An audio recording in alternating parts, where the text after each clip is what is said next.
So hi everyone and welcome back to my YouTube channel, Fillers and Filters. And with me this morning, this very chilly morning, is Benjamin, who happens to be my student.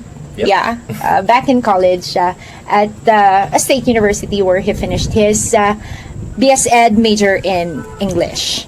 So today we'll be talking about his English journey, of course, and also he'll be offering you tips on how you can improve your linguistic skills, that is. So yeah, it's actually nice to reunite with you after some years. Yes, with Sabi ko nga pwedeng Taglish, no? Pwede. Natuwa ka sa part na yun. So Yes, anyway, yun nga. So actually in my channel, I talk about tips on how our viewers can improve their speaking skills specifically. And well, one thing siguro na napansin ko sa'yo, and a lot of people would say na napakaganda nung timbre ng boses mo. You have a very nice voice quality. But more than yung voice quality, of course, nagmamatter pa rin yung linguistic skills, no? So, so ikaw bilang English major, when did you discover that you have exceptional English skills? Well, not really extraordinary. Ayan na naman tayo eh. Diba? Oo naman, hindi naman siya extraordinary. Pero siguro, na-realize ko siya, even when I was still in my elementary years, I'm into languages na talaga. Kasi, challenged ako pagdating sa math. Which is a very usual thing, no? Yung interest ko talaga is into language, English in particular. Okay. So, as early as that, alam ko na yun yung linya ko. So, meron ka bang specific things like na ginawa to improve your skills more? I started with, I guess, imitating. Okay. Which is na-feature mo na in one of in one of my videos, yes. Yeah, I started imitating my favorite hosts. And then I also watch movies. I read a lot.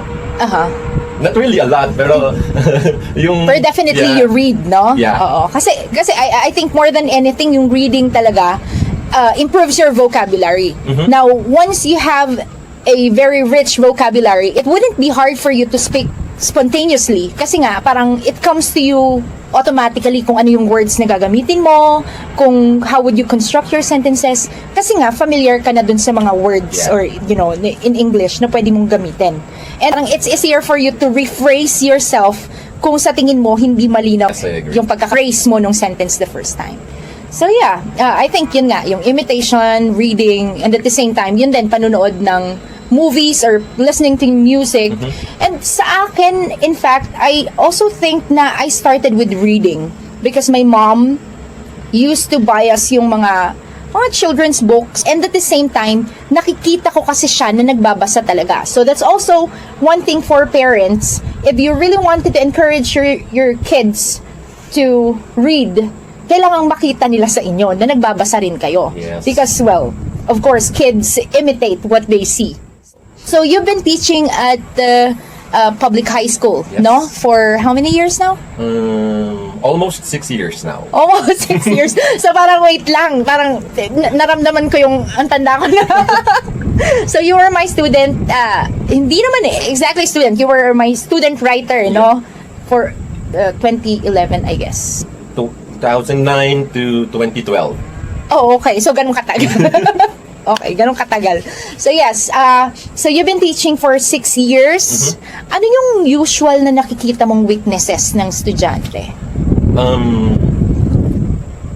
I would say reading.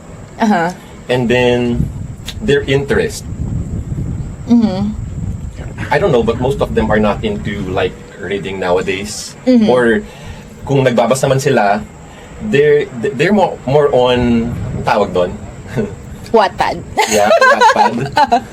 Well, really, I have nothing against Wattpad. Ako din naman. I mean, just to clarify, ako naman, hindi din ako nagsasalita against something na hindi ko sinubukan. So, I have actually tried reading Wattpad. And ang comment ko is that it's a good venue if you're a writer. Because it does not discriminate if neophyte na writer ka, newbie na writer ka, or you're already expert or pro sa writing. Yun yung maganda sa Wattpad.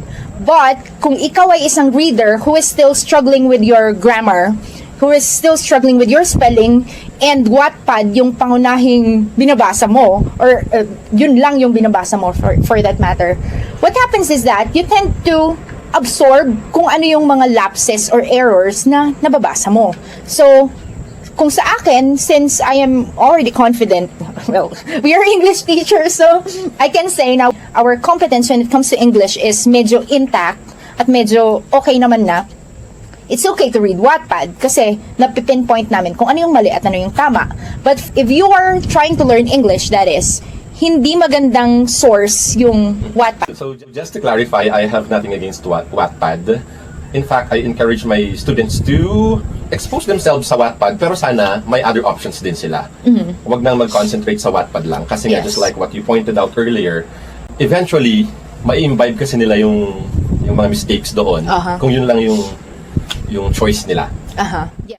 Let's talk about exposing yourself to different kinds of materials. Now, ito naman may kinalaman sa writing skills. If you wanted to learn how to write a certain kind of material, for instance, journalism, kung gusto mong magsulat ng news editorial na may iba't ibang conventions, may iba't ibang rules, you have to expose yourself to that kind of writing. Once you expose yourself to those, hindi mo na kailangan actually ng mga libro that will tell you how to write. Parang automatically you'll be able to understand or to internalize kung paano ba sumulat ng balita, paano ba sumulat ng editorial, or whatever that is, if you are exposed to that kind of material. So yeah. Kasi it's one thing to know the rules, but it's another thing to be able to apply those rules, that is. So how did you deal with those kinds of issues sa mga students mo? Well, I still encourage them to read.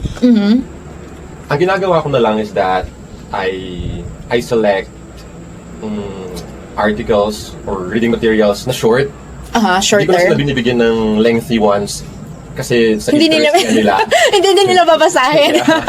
Yun yung usually ginagawa ko. I make it a point that it's short. They can finish it in one sitting. Yung mga ganun na lang po yung ginagawa. Okay. Ang tendency kasi sa kolehiyo, they would give them novels, di ba? So which is sobrang haba, with very complicated, with very advanced vocab. Kasi nga naman, kung halimbawang hindi na nasanay magbasa ang isang estudyante, and then pagdating sa kolehiyo na hindi pa siya sanay magbasa, you will give them those novels, parang ang tendency is ma-overwhelm talaga yung estudyante. True. So I'm thinking na, what if meron talagang assessment, no? Like reading comprehension assessment, and then base sa level nila, then you introduce the appropriate materials to them. Like for instance, ang isa kasing napansin ko, from children's books to yung mga novels, habang nagiging advanced ka, nagiging less and less yung visuals. So perhaps if you introduce comics to these people na hindi pa sanay magbasa, perhaps it would be easier for them to transition from that to yung talagang pure text na lang na novels. So yeah. So I haven't tried that experiment, although I've been thinking about that before. In the first place, where did you decide to take a degree in English? Well, ito lang siguro yung pinakamalapit na pwede kong i-take during that time, because actually I wanted to explore journalism or mass comm, pero dahil walang pera, they cannot send me to a university in Manila or in Baguio. So there, I decided na Parang yun na yung pinakamalapit na pwede kong kunin. Like that. Na may kinalaman sa writing and basically language, no? Okay. But okay naman. I mean, how was it? Yes, it's okay because childhood dream ko rin naman kasi talaga. A teacher? Yeah, Really? it's a big childhood. In fact, kung binabalikan ko dati yung slam notes, yung tawag doon, slam book na yung tanda. So we're revealing our age. Okay. Yun po, and then nakasulat doon na You wanted to be a teacher? I wanted to become a teacher. Okay. So far, so good. Well, hindi siya Hindi siya madali. madali, hindi siya masaya all the time. I mean, there will always be challenges. But at the end of the day, since you wanted it, there's fulfillment in you. I did not really plan on becoming a teacher. So I took up English studies because I wanted to pursue law. Pero, I would have to say that I fell in love with teaching. Siguro because, alam mo yun, parang it allows you to influence other people's lives. Siguro yun yung pinaka-fulfilling, no? Like for instance, I mean right now, I'm in front of one of my former students who is also a teacher now, who influencing other people's lives as well. So parang merong certain legacy of some sort na naipapasa mo, and alam mo yun, parang somehow you feel like you're able to change the world for the better. Charot lang. But yes, meron yung ganung sense of fulfillment sa teaching. So, what are your other challenges na encounter mo sa teaching? Yung siguro making my students realize how important yung participation nila, the role they have to play in the learning process. Kasi for now, I guess they're too young. They don't realize the importance of getting involved in the process. So parang playful pa silang lahat. So yun yung pinaka-challenging for me, to make them realize as early as now that they have to be serious with what we are doing. Kasi eventually, it will be of help to them. Yes. Kasi, I don't know, siguro it comes with age talaga, no? Yeah, I guess so. Yung realization that, in fact, you are responsible for your own growth. You're responsible for your own development. So, hindi po pwedeng you will just rely on the teacher to feed you, diba? I mean, like, our role is basically to give them information, but for you to be able to process that information, for you to be able to apply those information, definitely, may effort talaga coming from the student, that is. So, yeah. At saka, it's hard to keep them motivated right now. I don't know. Does it have something to do with yung generation din kasi ng mga digital natives na kasi itong mga to, no? So, we're basically competing with online games, which basically is, diba, parang nakaka-enjoy naman talaga yun kaysa makinig sa teacher. But also, they need to realize na, oo, sige, they are entertained, but what good do these online games do to them? Diba? Parang anong contribution dun sa buhay nila? Diba? So, yeah.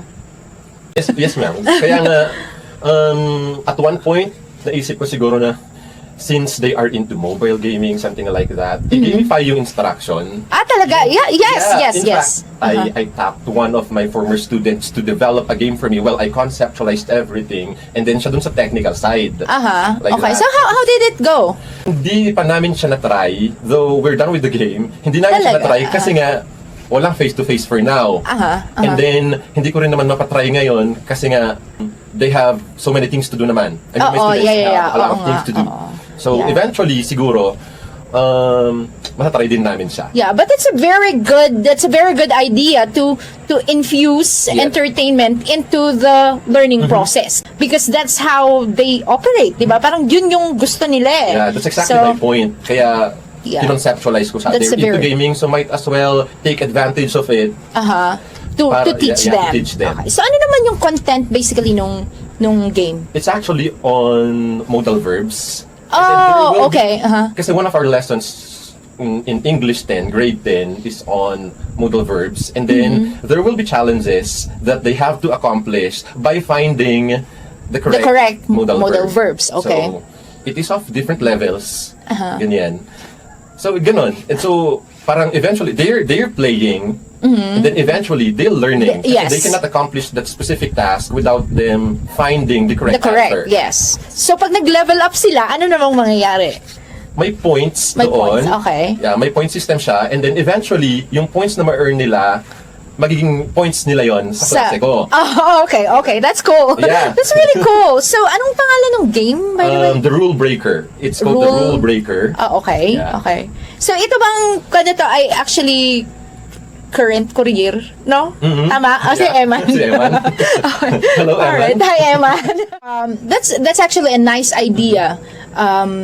Hopefully, matapos, and at the same time, ang hirap din kasi nag-start na sila ng school. So, in fact, you would see a lot of rants on Facebook na, 'di ba, nahihirapan sila sa modules, which is very understandable kasi minimal talaga yung input from teachers. Although that is not to say na walang ginagawa ang teachers. That's a very I don't know, insensitive thing to say na wala silang ginagawa because they're swamped with a lot of paperworks, they print modules, they conceptualize and all that jazz. So, marami pong ginagawa ang ating mga teachers. It's just that, minimal talaga yung input nila, like for instance, yung face-to-face na lecture type of teaching method. Walang ganon, pero that's not to say na wala silang ginagawa. So, since very minimal yung input from the teachers, basically, the kids were forced to study on their own. Okay? Yeah. Even yung mga kolehiyo natin, they're having a hard time studying their modules kasi nga hindi sila sanay ng self-study. There will always be input from the teachers. Yes. That is. So yun nga. So ang daming rants on Facebook. They're so busy with their modules. Let's give them that. So hindi mo talaga ma-test yung game. Yeah. For now, hindi pa. For now. Yeah. But I don't know, would you want to consider asking, like volunteers kung meron kaya? Yes. Pwede siguro, no? Oo. Kung sino yung try out sa iba. Pero grade 10 lang ba? Yes, ma'am. Specifically grade 10. Oh, okay. So, yeah, that's actually a very nice initiative. That's a very innovative initiative. So, hopefully ma-accomplish talaga siya at magamit ng ating mga estudyante. And hopefully it will be available soon. Yeah. Yes, if we actually have viewers out there who would want to volunteer para sa beta testing ng game na dine-develop ni Sir Ben, you can just contact him or you can just comment down sa comment section para I can link you up with Sir Ben. So, last question na siguro, Sir Ben, because I'm taking so much of your time. So, ano naman yung mga advice na pwede mong ibigay sa mga estudyante natin who would like to pursue a degree in English? Just keep going. Yeah. Okay. Don't stop reading. Kasi it all starts with reading. I mean, it may be simple, but it will actually contribute to your growth and development. And then, yeah, pag English teacher ka kasi kailangan magbasa lagi. Yun lang naman yung naisip ko for now. Kasi that's what I did. Yes. Keep learning, keep learning, keep learning. Oo. And I would like to point this out. Hindi ko alam kung bakit parang napakabigat ng pressure sa mga English teachers to be perfect. No? Like a simple grammatical lapse, para bang nasira na yung credibility mo just because, di ba? Just because of a single grammatical lapse, which, well, if you've been watching my channel, isa talaga sa mga against ako is yung sobrang grammar conscious. Yeah. Because the thing is, you cannot really measure someone's credibility, someone's intelligence, someone's competence by his language use alone. True. Diba? Kasi hindi naman lahat ng magaling magsalita ay matalino. So it's not enough na grammatical ang sentence mo. You should also make sense. That is. I was not really familiar with the grammar rules until I started teaching remedial English back in the state university where we're from. So, yun nga, that's the only time that I was forced to learn about these 13 rules. Kasi nga, kailangan ko siyang ituro. But I did not learn my grammar that way. Na kailangan kong i-memorize yung rules for me to learn my grammar. That's not how it works. Sa akin kasi, it's more of exposure to the language. So, when you read, when you listen to English music, when you watch English movies, that's how you improve your competence. More than learning about the grammar. Because sabi ko nga, it's one thing to know the rules, but it's another thing to apply those rules. Yes. So again, thank you so much, Sir Ben, for being with us today. So alam kong maraming napulot na aral ang ating audience. Hopefully. Thank you for having me. Yes. And of course, para sa ating next na coffee talk, perhaps we'll be at another venue with, I don't know, with Sir Ben siguro ulit. hopefully may Kasama ka. matutunan kayo. Kung may Yeah. natutunan kayo ngayon. But yes, in case you want us to discuss some issues, some topics, feel free to comment them down para makapag-decide kami kung anong next na magiging topic namin. And by the way, we're here in the very scenic Balete Pass in Santa Fe, Nueva Vizcaya. And by the way, So cold. yes, Sir Ben and myself, actually, we're from Santa Fe. We're proud products of Santa Fe. Yes, and we're very proud of our hometowns. So yes, and we also want to thank the LGU, the local government unit of Santa Fe, for having us here. Actually, bawal pa pong mag-shoot talaga sa mga tourism sites. But because we wanted to bring you something that you can watch while you're on quarantine. So yes, para hindi kayo mabore, we coordinated with the LGU and the PVAL na siyang nagme-maintain po nitong Balete Pass since 2018, if I'm not mistaken. So we would like to thank them. More power to LGU and PVAL. Thank you. Thank you. Good morning.